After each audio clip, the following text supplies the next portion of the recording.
So here you can see me cutting the angle on the neck. It's a 12-degree angle, which is quite extreme. That's because the instrument is an arched up instrument, so it needs a bit more clearance. I have no footage of me making the neck blank, but it's kind of self-explanatory. So, moving on.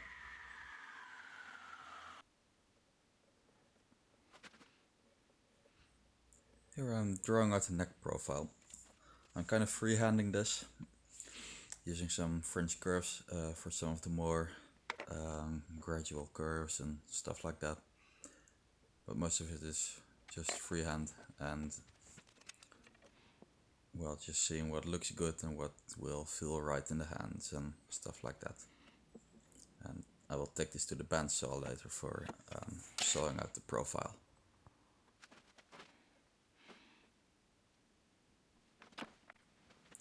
Here I'm drawing out the general shape of the back box.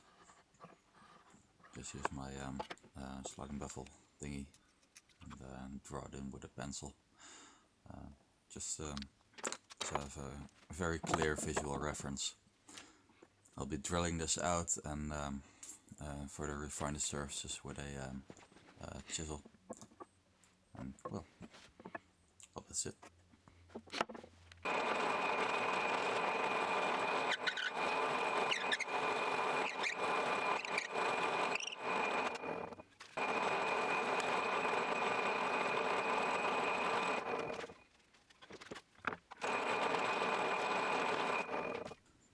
Well, not a lot to say here. You see me use some tools, so here's some banjo music to keep you busy.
Sawing out the shape here of the neck, so the whole profile. I'll take a bit of the thickness, of course, because otherwise it will be a ridiculously chunky neck, which is not playable.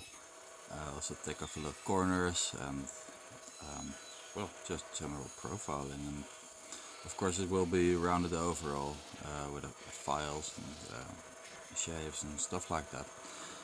But this is just rough shaping, and takes quite some time actually.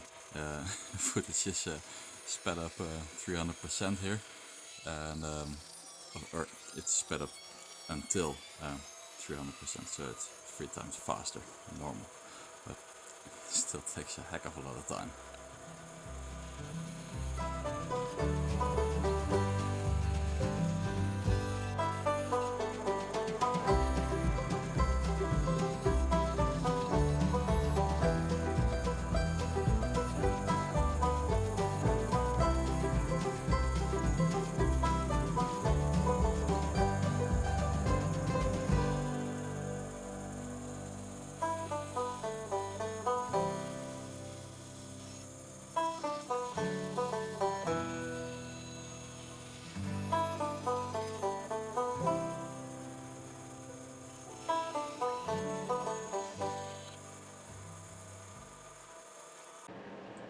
This is going to be the fingerboard. fingerboards sawn out of Eki, Bongosi, Azabe, whatever you want to call it. It's all names for the same thing. And while gluing it up, it's a bit of a bitch actually if you do not use index pins. So I did. I drilled holes through the fingerboard into the neck, in which I put 2 little nails, and nails will be pulled out later, but it makes the whole gluing process way easier because it doesn't slip around when you press it. And little holes will be filled, will be enlarged later and filled with little plugs.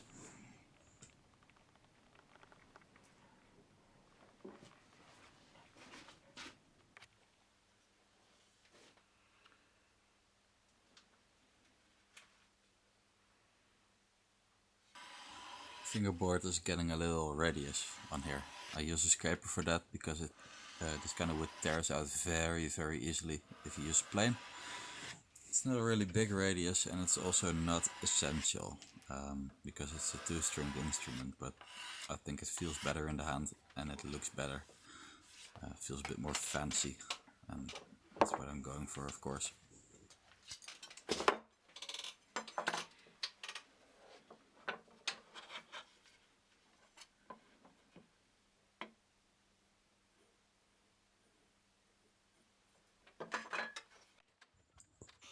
Alright, this is the last little bit of this this video here of the whole neck construction. Here I'm cutting out a little neck relief, or string relief, so the strings don't rub on the neck when they come off the tuning pegs. So it's just a little slopey bit. Use a really sharp chisel for this, otherwise you'll break stuff off you don't want to break off, and you can't really glue it back together. So go easy, go sharp, and all will be well. Well, thanks for watching, anyways, if you watched this, and there will be some videos more to come on this little project here. And well, you're of course welcome to watch. Bye bye.